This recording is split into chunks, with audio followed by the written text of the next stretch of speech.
पाप करते चले जा रहे हैं जन्म जन्म से। अब समझाओ तो समझ में नहीं आता। उनको चमत्कार दिखाओ कि आज बोले नाम तो जीवन में कभी दुख ना मिले बस। और जो कमा के रखा है उसको कौन भोगेगा? अवश्यमेव भोक्तव्यम कृतम कर्म शुभाशुभम।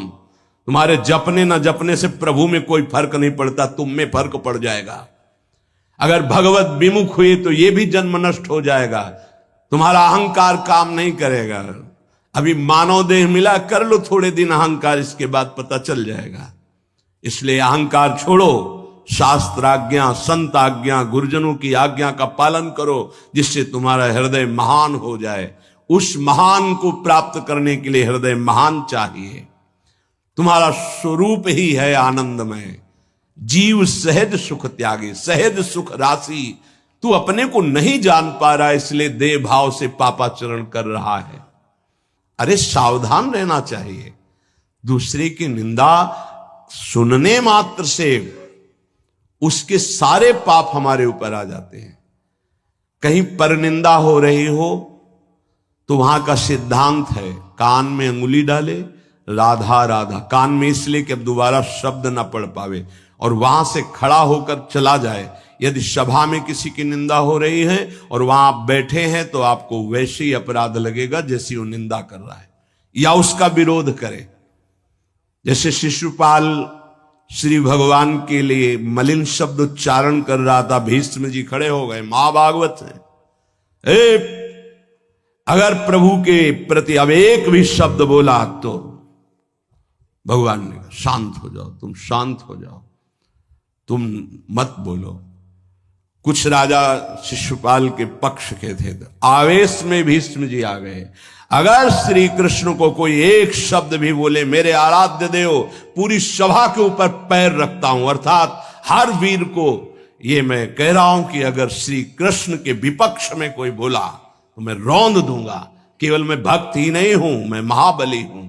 त्रिभुवन में कोई ऐसा जोड़ नहीं जो भीष्म अपने स्वरूप में आ जाए। और फिर उसे वही भीष्म जी जब अधर्म के पक्ष में खड़े हो गए, पांडवों के विपक्ष में, वही भगवान पांडवों के पक्ष में तो दंड मिला, 6 महीना बाणों की शैया पर पड़े रहे। अधर्म के कारण परास्त हुए ने। ऐसे महावीर महाभागवत को कोई परास्त कर सके असंभव। परम पावन गंगा जी के गर्भ में रहे, जिन गंगा जी का एक बूंद भी अगर शरीर छूटते समय चला जाए तो परम पद मिलता है, उनके गर्भ में रहे।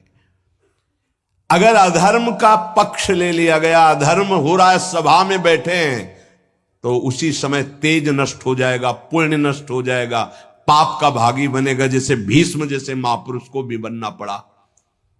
सभा में उधर ही बैठे और वहीं ही महाभागवतों की निंदा और अपमान हो रहा है। खड़े होकर चले जाना चाहिए, जैसे विदुर जी खड़े हुए और छोड़ दिया, आज के बाद तेरा अन्न नहीं पाएंगे दुर्योधन, इस सभा में नहीं आएंगे।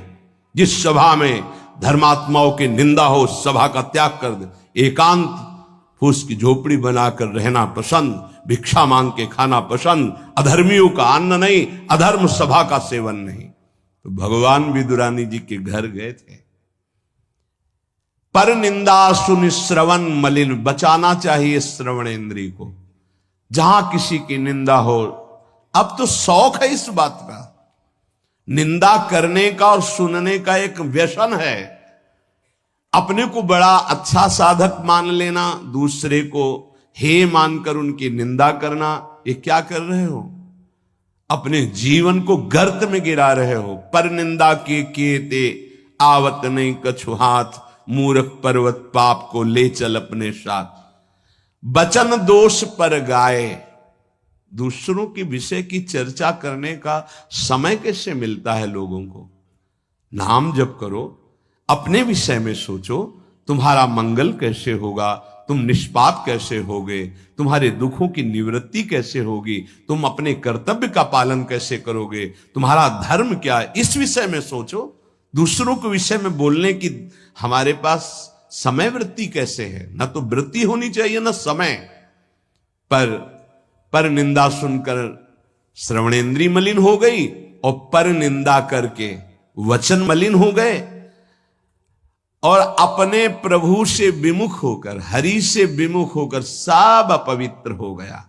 शरीर अपवित्र, इंद्रियां अपवित्र, हृदय अपवित्र, स्वभाव अपवित्र। तुलसीदास व्रत दान ज्ञान तप शुद्धि हेतु श्रुति गावे, राम चरण अनुराग नीर बिनु मल अति नाश न पावे। खास बात कह रहे हैं, शास्त्रों में बहुत वर्णन है। पाप नाश के बहुत से उपाय हैं, बड़े बड़े व्रत, कृच्छ चंद्रायण आदि व्रत, उपवास करने से कुछ पाप क्षीण होते हैं, लेकिन पाप प्रवृत्ति का नाश नहीं होता। शास्त्र ज्ञान भी पाप निवृत्ति का उपाय है, तपस्या भी, बड़े उपाय शास्त्रों में वर्णन किए पाप नष्ट का। गोस्वामी जी कह रहे भगवान के अनुराग के बिना, भगवत प्रेम के बिना जड़ मूल से हृदय निष्पाप नहीं होता। पाप की जड़ है प्रवृत्ति, वासना, कामना, तृष्णा, स्पृहा। इनका जड़ से नाश हो जाता है जब हृदय प्रेम से द्रवित हो। अपनापन जब प्रभु से होता है, मेरे प्रभु, जहां हृदय में द्रवण क्रिया हुई, आंखों में अश्रु बहे, वो जो पवित्रता होती है, मम भक्ति युक्तो भुवनम पुनात, लोगों को पावन करने की सामर्थ्य उसमें आ जाती है। ये अनुराग प्राप्त करने के लिए मानव देह मिला है, हरि अनुराग। प्रेम प्राप्त करने, कहां प्रेम लग, जरा सी बात हमारे प्रतिकूल हो, हमारी गुरु निष्ठा, भगवान निष्ठा, पता नहीं कहां माया किस कोने में कर देती है कि उस समय में हम केवल उस सामने अनुकूलता को देखते हैं, प्रभु को नहीं देखते, प्रभु के विधान को नहीं देखते। ये नहीं समझ पाते कि हमारे सामने प्रश्न उपस्थित हुआ है, अब हमें अपनी इष्ट निष्ठा, गुरु निष्ठा को परिपक्व रखना है। साधन में उन्नति अपना पुरुषार्थ और गुरुदेव की कृपा, भगवत कृपा दोनों चाहिए।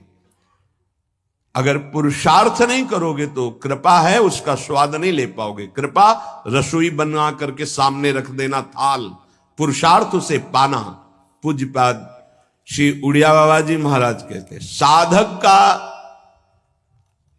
प्रयास और भगवान गुरुदेव की कृपा, ये दोनों सिद्धावस्था की प्राप्ति में अत्यंत आवश्यक हैं।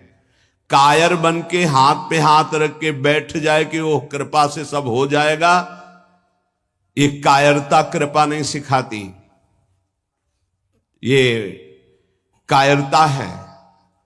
पुरुषार्थ जितना हम में अध्यात्म बल है उसके अनुसार हम चल रहे हैं, बकाया सब कृपा से हो जाएगा, पक्का हो जाएगा।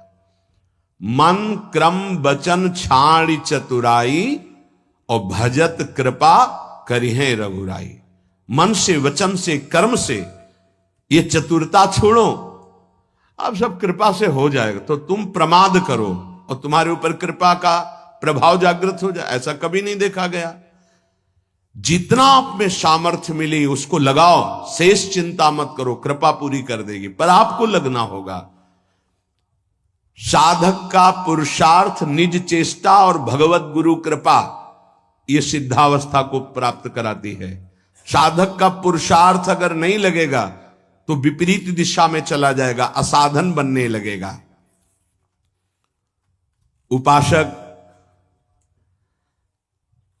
गुरु को कभी मनुष्य न समझे, भगवत विग्रह को कभी धातु का न देखे कि पत्थर की मूर्ति है कि अष्ट धातु की है कि काहे, ऐसा कभी प्रश्न न करे। इष्ट देव का अवतार होता है अर्चा विग्रह रूप में, अर्चावतार। दो प्रकार से प्राण प्रतिष्ठा होती है, एक होती मंत्रों के द्वारा और एक होती भाव के द्वारा। निरंतर जो मंत्राकार वृत्ति की हुई भजन में डूबे हुए महापुरुष जब तदात्म वृत्ति से श्री विग्रह की तरफ देख ले, उसी समय हलचल पैदा हो जाएगी। प्राण प्रतिष्ठा हो गई, छाती से लगा लिया, प्राण प्रतिष्ठा हो गई। मंत्रों का एक अनुष्ठान वैदिक सिद्धांत से और एक है भाव सिद्धांत। धन्ना जाट के भांग के बट्टा में कोई प्राण प्रतिष्ठा मंत्र से नहीं हुई, भाव से भगवान प्रकट हो गए थे। सिलपिल्ले बाई के भाव से भगवान प्रकट। जब हम अपने प्रभु को अपने प्रभु की भावना से प्यार से देखते हैं तो वहीं प्रकट हो जाते हैं।